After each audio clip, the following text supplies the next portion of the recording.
Halo semuanya, selamat datang di sesi pertama, yaitu mengenai definisi dari function ya teman-teman. Oke, jadi sekarang tuh kita udah mulai masuk ke materi ya yang lumayan penting, bahkan penting banget di pemrograman, itu function. Nah kalau sebelumnya itu kita udah belajar gimana caranya bikin, program ya, yang rapi, terus juga elegan lah ya, ya udah mulai keren lah.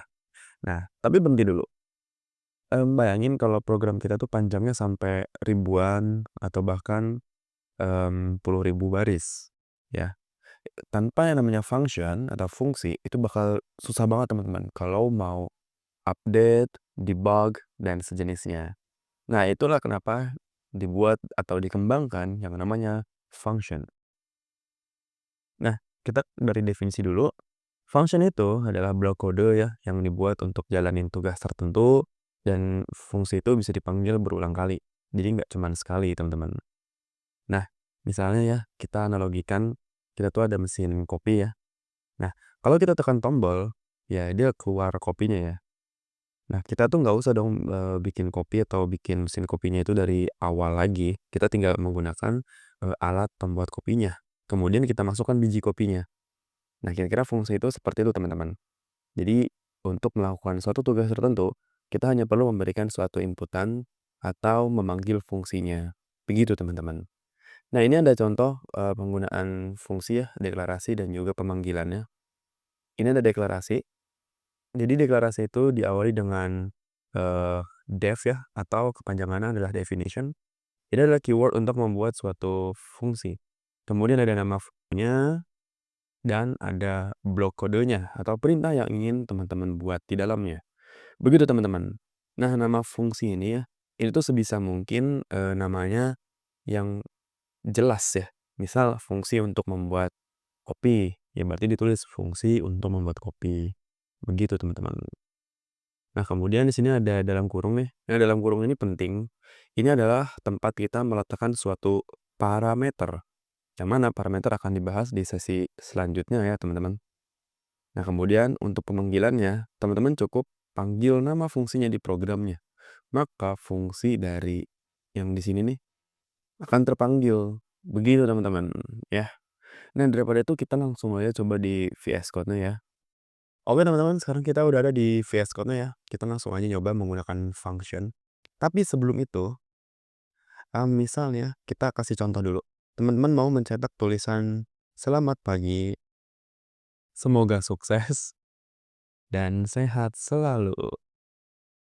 Dan juga, hari ini menyenangkan, gitu. Misal teman-teman mau nyetak tulisannya ini kan harus menggunakan print ya. Selamat pagi, gini, print, terus semoga sukses dan sehat selalu, dan print, dan juga hari ini menyenangkan. Seperti ini ya teman-teman. Jadi kalau kita print, otomatis teksnya langsung muncul. Nah, tetapi gimana misalnya teman-teman mau manggil 3 teks ini berulang kali ya, tetapi di satu tempat tertentu. Jadi nggak menggunakan loop for atau loop while seperti sebelumnya ya teman-teman. Nah, kalau teman-teman nulisnya satu-satu gini ya, ini terus bla bla bla bla, tulis lagi. Ini akan buang-buang waktu dan juga barisnya akan kebanyakan, teman-teman. Solusinya kita bisa menggunakan yang namanya itu adalah fungsi. Kita contohin dulu. Def, fungsi. Ini kita hapus dulu ya, teman-teman. Def, ucapkan sesuatu gitu ya, sesuatu.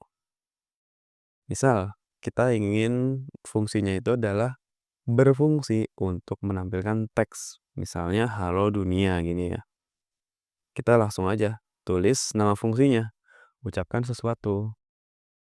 Nah, ini kalau kita print ya, kalau kita run, nah akan muncul halo dunia. Yang mana artinya dia memanggil fungsi yang baris satu, baris ucapkan sesuatu. Nah, sekarang kita implementasikan yang tadi panjang itu. Ya, yang ini ya. Nah, kalau kita run, dia akan jalanin semua kode yang ada di dalam fungsi ini, teman-teman. Begitu. Jadi, kita tuh nggak usah nulis satu-satu tulisan yang 3 baris ini ya. Kalau kita mau manggil lagi, kita tinggal panggil lagi fungsinya. dia akan terpanggil sebanyak 2 kali berarti ya. Bisa dilihat ya. Ini yang fungsi pertama, ini pemanggilan fungsi yang kedua. Begitu aja teman-teman.